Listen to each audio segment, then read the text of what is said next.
Assalamualaikum warahmatullahi wabarakatuh. Salam budaya. Saudaraku, senang rasanya saya, Diki Sugiono, hadir kembali menyapa Anda dalam balutan energi misteri. Kaca Langit bertutur kisah-kisah misteri di sekitar kita. Kali ini saya akan bercerita tentang Sumpah Janjang, tiket kematian.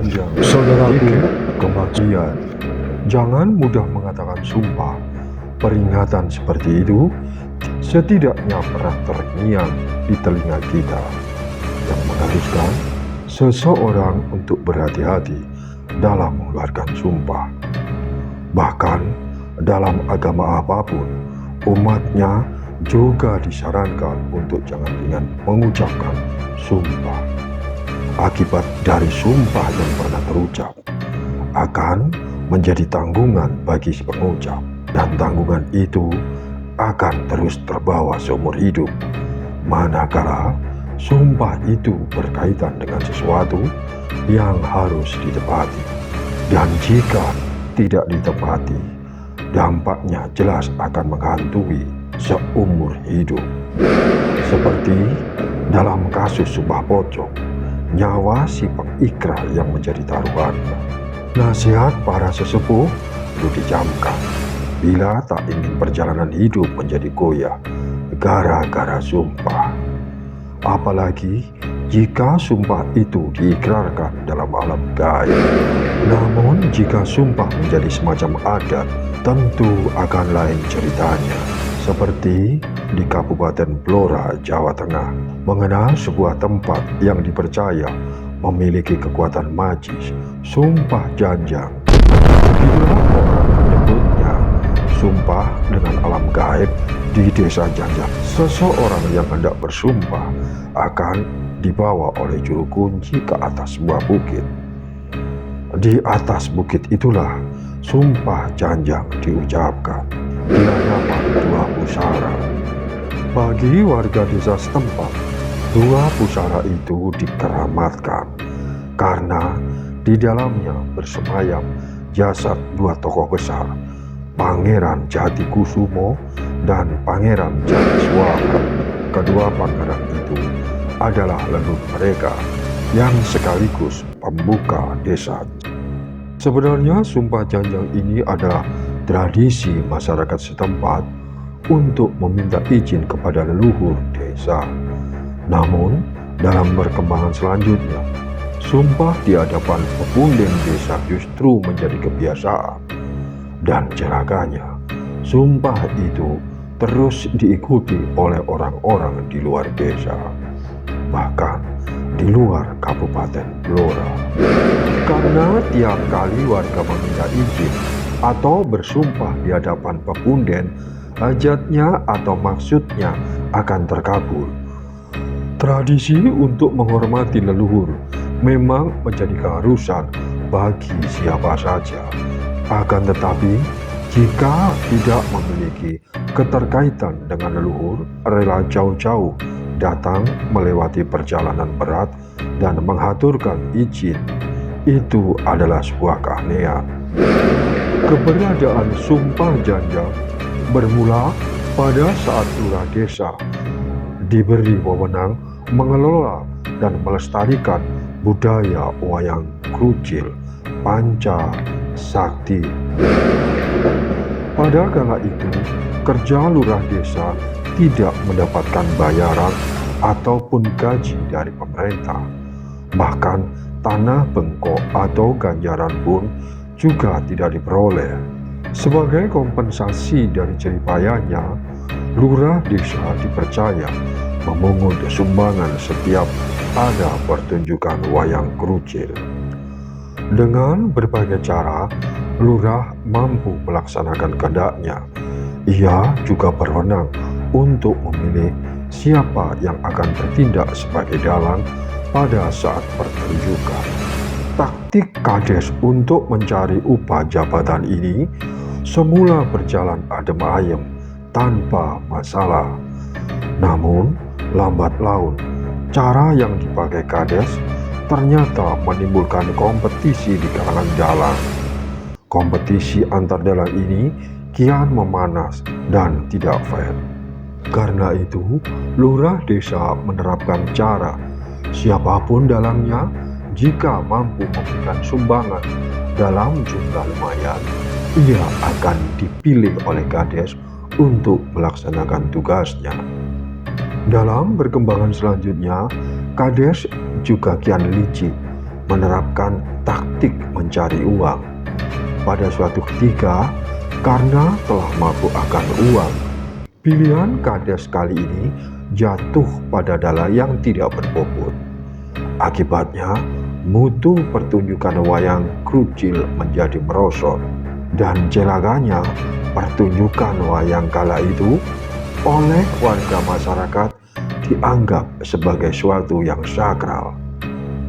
Sementara posisi dalang pada waktu itu tak ubahnya seperti boneka mainan yang kapan saja dapat dimainkan oleh kades.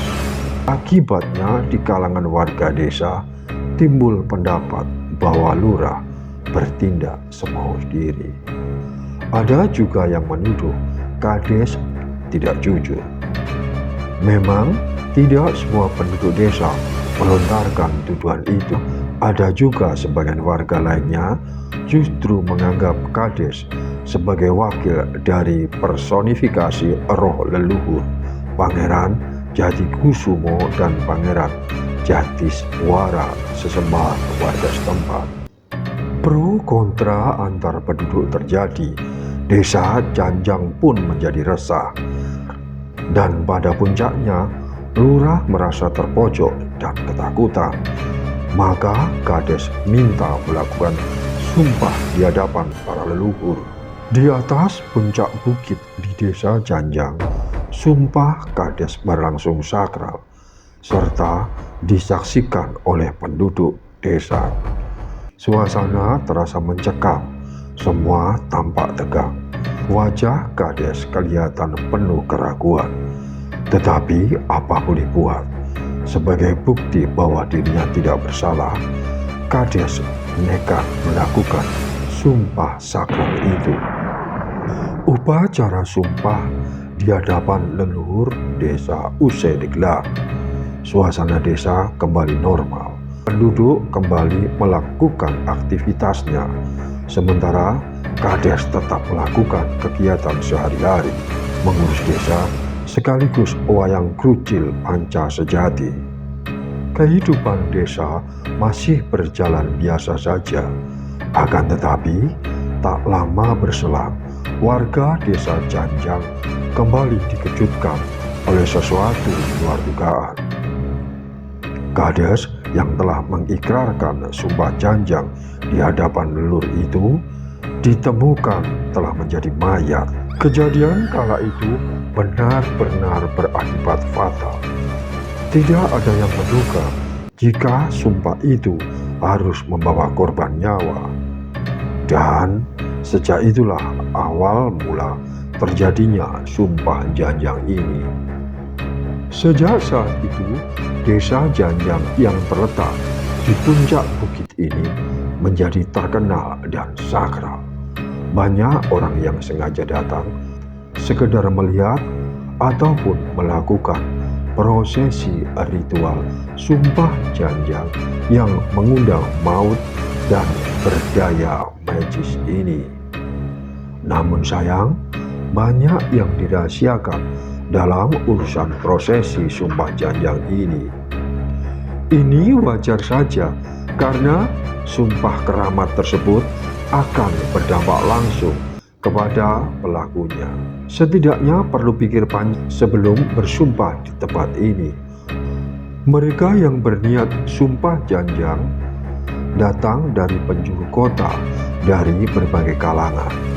Umumnya mereka memiliki hajat yang secara logis tak mungkin dilakukan.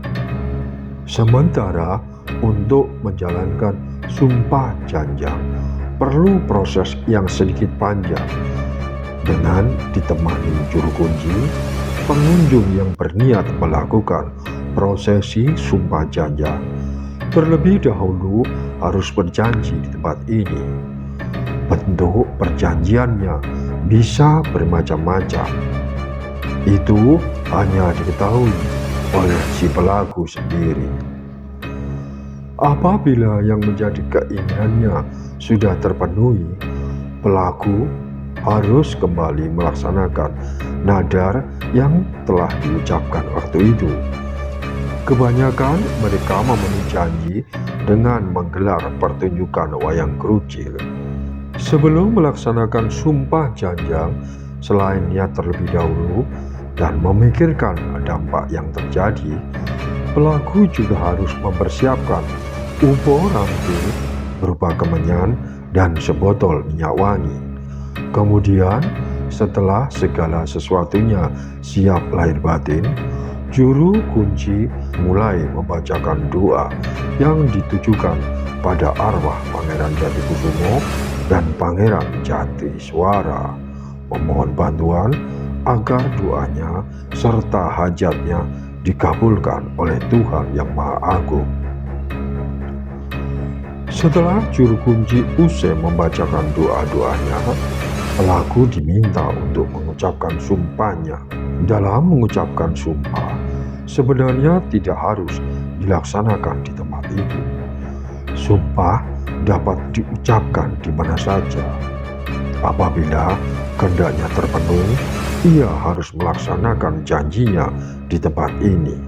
Berbagai versi berkembang berkenaan dengan cerita sumpah janjang yang berkembang di masyarakat. Namun, pada dasarnya mereka tidak berani melanggar apa yang sudah diucapkan di tempat itu. Mereka takut apabila sumpahnya ini dilanggar akan membawa petaka. Dalam mengucapkan sumpah memang bisa diucapkan di mana saja, tidak perlu membawa ubo rampe, asalkan saat mengucapkan sumpah ditujukan kepada leluhur desa Janjang. Kala itu, Yanti, putri keluarga Suwito, sering sakit-sakitan. Usaha mengobati penyakitnya sudah dilakukan di mana saja, namun tidak membuahkan hasil. Maka timbullah kejengkelan dalam benak sang ibunda. Dalam kejengkelannya itu, istri Suwito kemudian mengucap, "Nak, kalau kamu sembuh dan sehat sampai dewasa kelak, nanti saat menikah aku akan menggelar pertunjukan wayang Mbah Janjang." Demikian ujarnya. Setelah sang ibu mengucapkan sumpah kepada Mbah Janjang, Yanti, putri keluarga Suwito, sembuh dan sehat hingga dewasa. Ya, sesuai janji yang pernah diucapkan 22 tahun silam, sebelum menikah, Yanti datang ke desa Janjang ini untuk memenuhi janji menggelar pertunjukan kerucil. Para pelaku atau si pengikrar dalam menonton wayang kerucil, ia harus duduk di balik layar atau melihat wayang dari belakang. Sementara mengenai soal pertunjukan wayang, juga telah terjadi pergeseran. Dulu, pada awalnya, wayang kerucil Janjang ini bisa digelar di desa si pelaku tinggal. Padahal pada awalnya, pagelaran wayang kerucil Janjang ini bernuansa magis. Karena pada saat pertama kali pertunjukan digelar, saat seluruh tokoh wayang dijajar, salah seorang tokoh wayang yang dikatakan sebagai titisan Mbah Janjang selalu tidak ikut dalam barisan. Namun, menginjak pukul 24 tengah malam, penabuh gong memukul gong terus-menerus untuk memanggil salah satu tokoh wayang yang tidak turut berjajar. Pada waktu itu, suasana hening terasa begitu mencekam, dan bunyi gong akan berhenti sampai dalam kotak wayang terdengar suara jatuhnya benda keras. Itu artinya wayang titisan roh telah datang. Pada saat itu juga, wayang tersebut ikut dimainkan dalang. Agaknya, pertunjukan wayang krucil ini semakin hari kian dimanfaatkan orang. Ada saja orang yang berusaha menjadi perantara dengan mengambil keuntungan lebih. Bahkan yang lebih tragis lagi, perantara itu mengatur datangnya wayang titisan Mbah Janjang. Dan entah kenapa pada waktu itu, wayang yang seharusnya masuk ke dalam kotak harus jatuh ke beras sesaji. Namun terlepas perihal di atas, yang jelas keberadaan Sumpah Janjang tidak pernah lapuk diterjang zaman. Sumpah Janjang berikut pagelaran wayang krucilnya yang magis itu hingga saat ini masih dikenal. Kemajuan zaman ternyata memang tidak mampu merubah adat dan tata cara yang sudah lama berkembang di desa Janjang. Bahkan hingga saat ini pun masih sering dijumpai para pelaku yang bersumpah atau menggelar pertunjukan wayang sebagai pemenuhan janji dengan roh leluhur desa Janjang. Sumpah Janjang bukan buah bibir belaka, tapi memang benar adanya, ujar Rumina, 36 tahun, ibu yang menggelar wayang krucil untuk merawat anaknya. Menurutnya, ia memang bersumpah pada Mbah Janjang. Ini berkaitan dengan penyakit Karsiman Agus Samuji, putranya yang sakit-sakitan. Pengakuan Rumina, ia sudah berusaha mencari obat kemana-mana hingga dokter menyatakan putranya terkena kelainan otak. Karena hatinya merasa tidak tega melihat penderitaan putranya sejak lahir, maka Rumina bersumpah, kalau kamu bisa sembuh total saat sunat nanti, saya akan nanggap wayang Mbah Janjang. Demikian sumpah Rumina. Beberapa hari kemudian, Karsiman sembuh dan tumbuh normal. Ketika akan dihitankan sesuai janji, Rumina pun menggelar pertunjukan wayang krucil. Saya sungguh bersyukur apa yang menjadi keinginan saya bisa terpenuhi, kata Rumina. Kepercayaan masyarakat memang tidak bisa terpupus oleh apapun juga. Malah hal itu seperti sudah menjadi kewajiban secara tidak tertulis. Setiap tahun di desa Janjang selalu ramai dengan pertunjukan wayang krucil Janjang secara besar-besaran. Namun banyak juga pendatang yang berasal dari luar Blora demi memenuhi janji gaib kepada Mbah Janjang.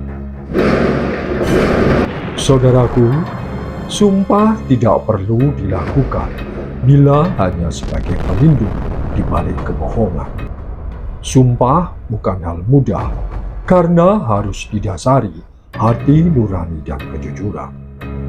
Semoga apa yang saya sampaikan ini bisa menjadi contoh lebih bijak dalam bertindak. Akhirnya saya Kiki Sugiono mohon pamit. Ketemu lagi dalam episode selanjutnya yang lebih menarik dan bisa menambah wawasan. Wassalamualaikum warahmatullahi wabarakatuh.